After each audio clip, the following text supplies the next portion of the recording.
Well, hello. I'm going to put my microphone on. How are you there out in Videoland? This is Jonathan at the piano lesson. And that was the infamous All the Things You Are, written by Jerome Kern. A song that is considered to be a must-learn in the world of music. And I think you must learn it. It's quite unusual. It's beautifully written, but it's unusual because it starts on the 6th chord in the song. It doesn't really start on the 1 chord. It's 6-2-5-1. Usually you think of those chords as being what's called a turnaround, 1-6-2-5. 1-6-2-5. So in A flat, it's A flat, F minor, B flat minor, E flat. That's the chords in the key of A flat. A flat, C minor, B flat minor, E flat 7. Those are the chords. But for some reason, the song is not 1-6-2-5. Maybe you want to look at it like this, a little easier. Rather, it's 6-2-5-1. It's this. It's, well, what did I write here? C minor. I meant F minor. So you caught me in a mistake. Right? 1-6-2-5. Right, but F minor, B flat minor, E flat, and A flat. And by the way I like to play this, I like to, I'm a big advocate of these shell voicings. You know, they're nothing fancy, but I just like the way they sound. I like the way they feel in my hand. So you have this F minor 7 chord. Super easy way, just take the 2 middle notes, put them up here, you got your voicing. This sounds way better than just that. Okay, that's getting a little muddy down there. And if I do that, you know, if I did this, I mean that like B flat minor, that's too low, but you know, great. Hear that? And then now that sounds a bit it sounds a bit plain perhaps, but hey, you know what? You can just put in some other notes. You know, here's the basic chord, but if you want to put a D in, maybe adds a little grit to it, you know, or there's the 9th. That's, you know, add something to it, or you can do all kinds of things to modify the sound as you like. Depending on, you know, your taste, right? But here's a, well, you know, maybe, I don't really, you know, the 5th is kind of superfluous, so you could play the 13, or maybe put this note up here and put this down here. Oh, look at that, isn't that weird? Or, but, you know, you're not stuck to doing it like that. But anyway, D flat major, just 2 notes here. And then this is 2-5-1, but it's interesting because it's D minor 7 flat 5. It kind of, it's not D minor 7, and then it's not that. It's not the A natural. It's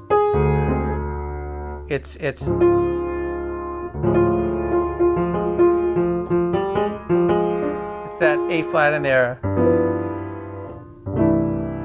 mean, I like these seconds. Seconds work even on the piano and the melody. Typically, you can't write that way if you're writing for trumpets and whatever, but a second in the melody works okay. Doubling the melody note sometimes works. Playing clusters of notes, you know, that's in keeping with our lesson from last week, thinking in terms of clusters of notes. And there's your tritone substitution. What's that a substitution for? For the E flat, for the 5. So E flat, and then you play the A7, and there's the flat 9. So there's your tritone substitution. And then you can do another tritone substitution, D. What's that a tritone substitution for? The A flat.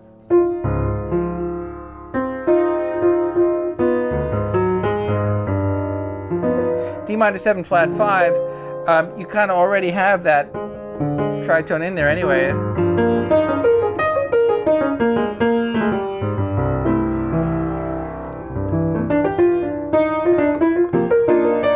So 8 bars. 1, 2, 3, 4, 2, 2, 3, 4, 3, 2, 3, 4, 4, 2, 3, 4, 5, 2, 3, 4, 6, 2, 3, 4, 7, 2, 3, 4, 8, 2, 3, 4. And then the whole thing goes again, but now transposed up a fifth. Rather than playing F minor, you're playing C minor. So 2, 3, 4, 2, 2, 3, 4, 3, 2, 3, 4, 4, 2, 3, 4, 5, 2, 3, 4, 6, 2, 3, 4, 7, 2, 3, 4, and you hold 8. That's 8 bars, okay? Now it stays in the key of G. This is just an 11 chord. Easy way to think of an 11 chord. Notice there's no third in here. I'm not doing that. It's kind of nice just to get rid of the third. And you have the G is the suspension of the 11th. There's the 9th. Here's an E minor 7 chord, E, G, B, D, and the D in the bass. It's a nice voicing. It sounds kind of open. But A minor 7, 2, usually it's 2, 5, 1, A minor 7, D7, G major 7. That's usually what it is. But you could go right to the 5. That kind of melodic development is very interesting. This lower chromatic, upper chromatic. That whole theme there. That's really a good little theme to develop some kind of a melodic line. But and then it goes 2, 5, 1 in E, F sharp minor 7, B7, 2, 5 in E major. And I like playing these really open sounds. And in this instance, I happen to be doubling the third. Very often you're trying to double notes, but in this instance, it sounds pretty nice. Here's the 7th, here's the 3rd, here's the 13th. That's kind of interesting with the 7th there. You have to experiment, guys, you really do. You have to just kind of use your ears. And you can adjust as you repeat the chord, even if you're holding a chord. So anyway,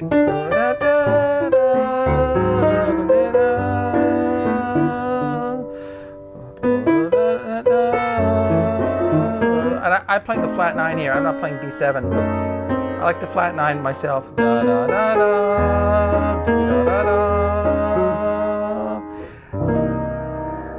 Now that's 5 of F minor. It's basically C7. It's a secondary dominant for the 6th chord. It's 5 of 6. And this, well, it may look like E flat. It's really D sharp. It's part of the sharp 9 chord. C7, sharp 9, sharp 5, that's the G sharp. And this is B flat, but, spellings. Someday my happy arms will hold you, and you could have a pedal tone on the 5th, but someday, that's D minor 7. So this is the 4 in A flat, 4 minor, 3. Now you could play F7, 9, but typically people play the diminished sound here. And I'm doing kind of simple voicings, it doesn't have to be crazy, complicated, but there's an interesting sound. B, D, F, A flat, that's B diminished, and on top of that we have A sharp diminished, or C sharp, and together, so you can go Someday my happy gonna be fine. Isn't that interesting? What is that? It's a diminished scale. So someday my da da da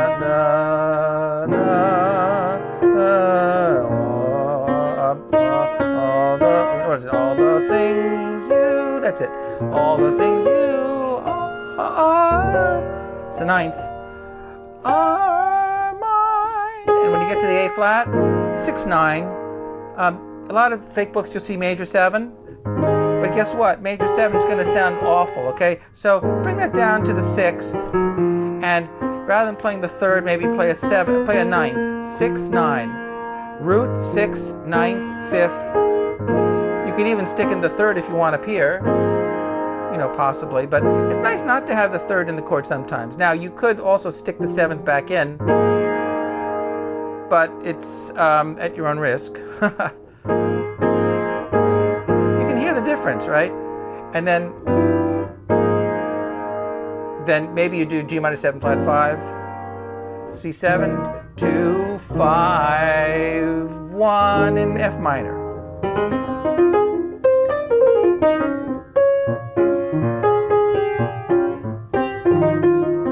But most of that beginning, da, da, da, right up to there, we're really staying in the key of A flat major. What's the key of A flat major? Remember, it's 4 flats. Okay, remember the order of the flats. Order of the flats.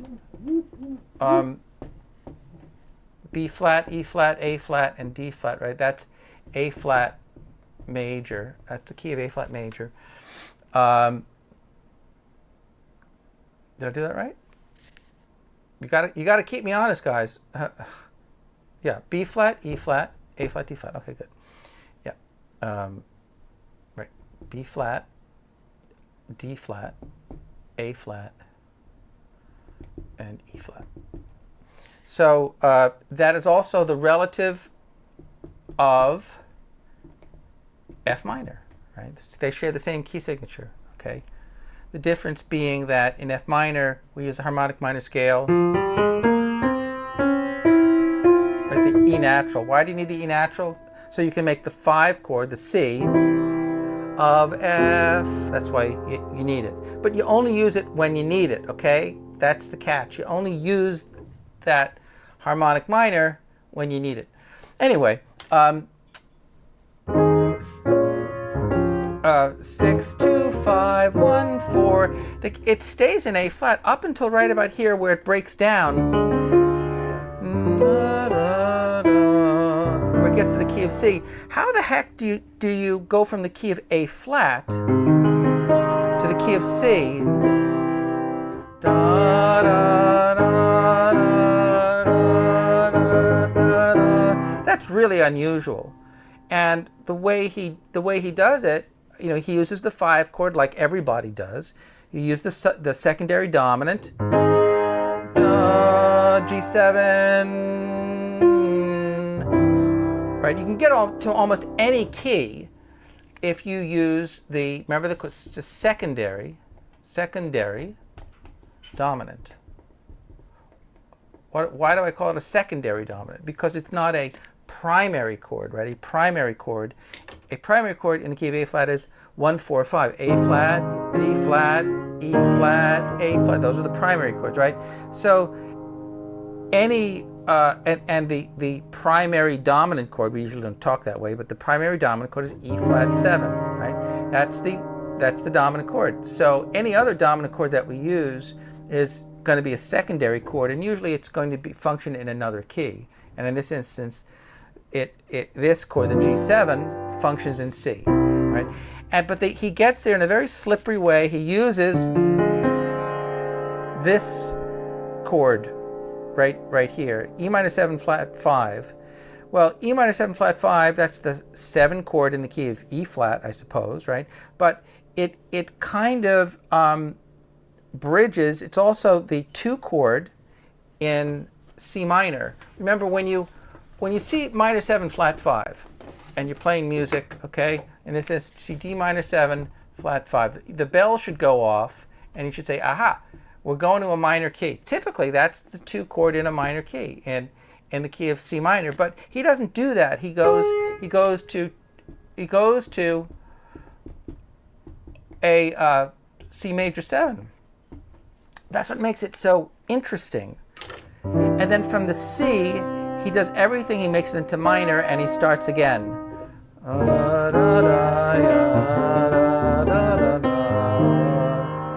Here we are in A flat, right? And then it brings the bass up to. Notice that tritone, A flat to D, the key of A flat to the key of D to the key of G. Same thing as before. D flat, G, C. It's a beautiful sound. I'm trying to remember where this came from. There's a place in classical music where that chord pattern came from, and if you know, let me know, because I would appreciate it. I could use a few tips myself. But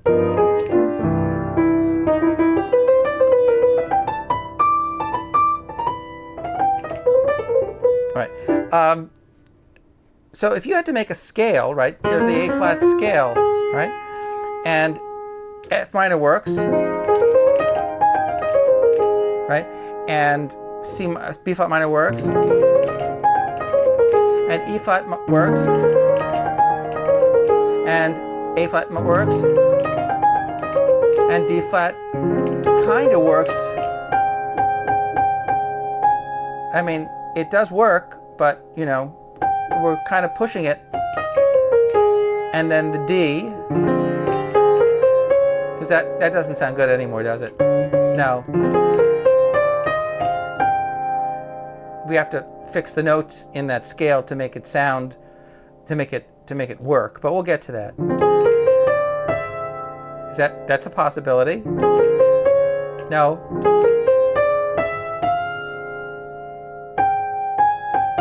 Sometimes it's best to use your ear to form a scale, and then figure out the rule afterwards. Sometimes there's rules for scales, right? If what scale would you typically play over a minor 7 flat 5? Well, you have some choices. You could do Locrian, maybe you could do diminished, but you just kind of use your ear, and you can hear the notes that won't work. If you're playing a D chord, you probably don't want a D flat in it. Okay, that's sensible, and in this case, maybe not an E flat either. It doesn't sound so great.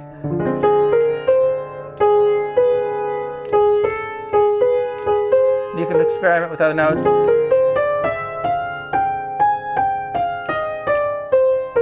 I like that. And I would take those notes, and here I'm getting to my next point, and I would frame them in another way. I would frame them perhaps within the D.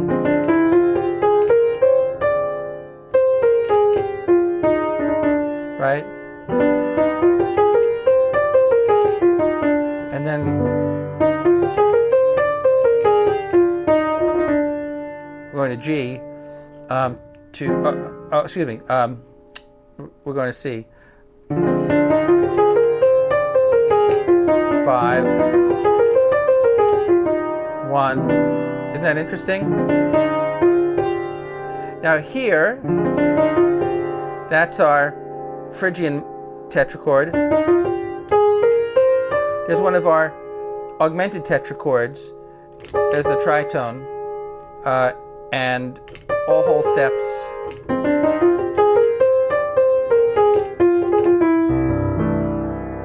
Right.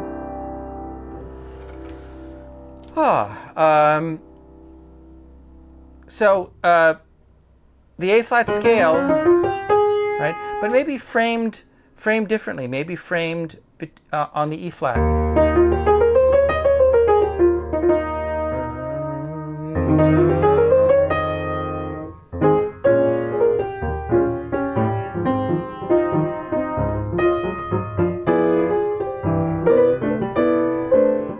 Do you see, by the way, how I kind of slide a notes? I like that sound.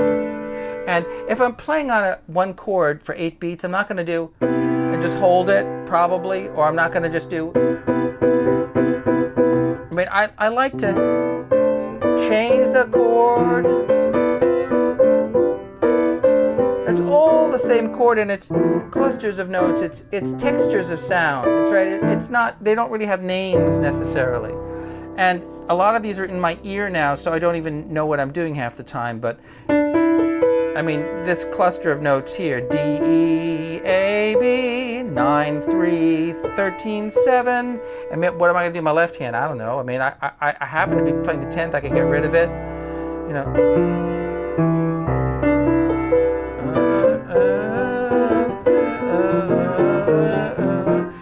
There's our chordal harmony, fourths. I mean, I like plain voicings. I'm sorry, I just do, especially in this part of the piano. I don't have to have the fanciest things in the world. And I like tenths. I really like tenths a lot. You know, that's the sound I have in my ear. I'm not trying to think of the fanciest chord voicing in the world. And I like the idea that you spread out the notes. You don't play them all at the same time. Particularly, a lot of times I'll delay the bass note so the melody can come out. And rather than having to just bang the melody out and have to compete with the bass note, right? You're getting all my secrets. You're gonna steal them from me.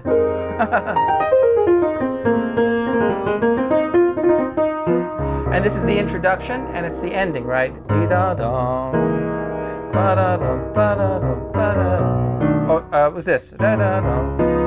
It's just right above. Da-da-dum, ba-da-dum, ba-da-dum. That's the introduction, and that's the ending. And it goes 8 bars, right? And it starts on the pickup. 1, 2, 3, 4, and 1.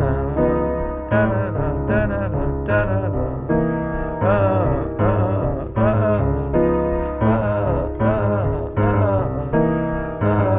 And that's kind of a fun little riff just to sit and just play on. You know, you could just do it on the...